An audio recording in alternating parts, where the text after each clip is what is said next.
Hi everyone, thank you for joining me. I really appreciate all of you coming here today to be with me. A few days ago I reported how they were having moderate earthquakes there in Jordan and the Israel area. How they have large earthquakes about every 100 years, and it's been 95 years since they had a large one. And the unusual weather they've been having there too. Last Thursday, the 20th, 2022, the biblical cities of Hebron and Bethlehem were blanketed in snow for the first time in years. Schools in the West Bank and Gaza were closed, while they just put out another alert for another snowstorm. There in the capital of Jerusalem, people have been advised to stay indoors on Wednesday evening and to avoid going out for non-essential purposes. They have named this winter storm Elpis, which is a name of a Greek god which means hope, to bring snow to northern Israel and Jerusalem on Wednesday evening. They're expected to receive as much as almost 8 inches of snow. Elpis started to bring rain to the north and the coastal areas first. Mount Hermon has already received a little more than 7 inches, almost 7 inches. And it has already started to snow there on the Golan Heights. The mayor of Jerusalem, Moshe Lion, said that students would finish out the school day today at 3 p.m. There's worry about rock falls in the coastal cliff strip area, saying that this recent storm endangers the stability of the cliff as a result of strong winds and high waves. They're saying that the rain will turn once again back into rain showers that are going to continue from Thursday and Friday, and that the temperatures are going to remain unseasonably cold in much of the country. Evidently, too, this is the 5th storm for the Eastern Mediterranean group. These storms have been given the names of Carmel, Urit, Joel, Lavi, Ora, and Raphael.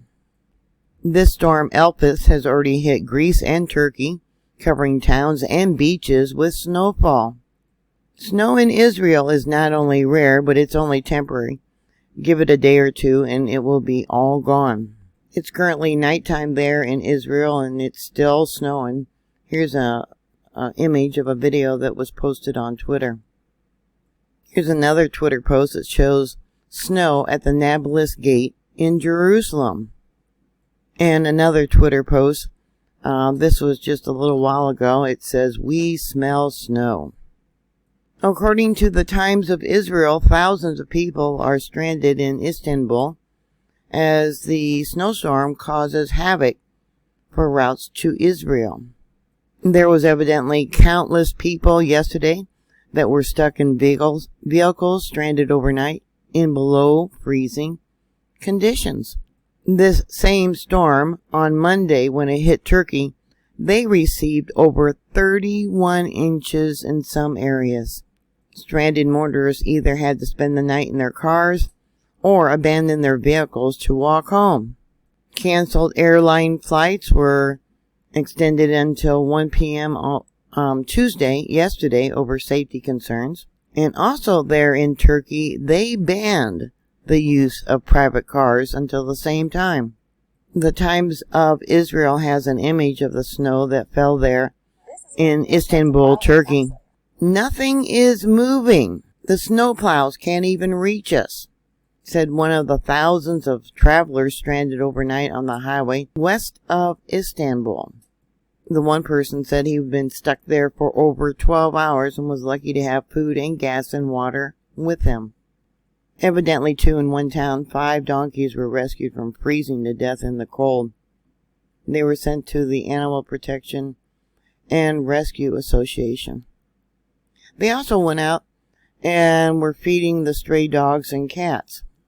Here's another Twitter post that says, I don't know what city that is, Wally, famous for its sunny summer weather and warm beaches, live the joy of snowfall the first time in 30 years. First time in 30 years. Can you imagine that? Definitely some adverse weather. So what are your thoughts? Put those comments down below. Thank you very much for watching. Thank you very much for your support. Please stay safe, and I'll talk to you later. God bless you.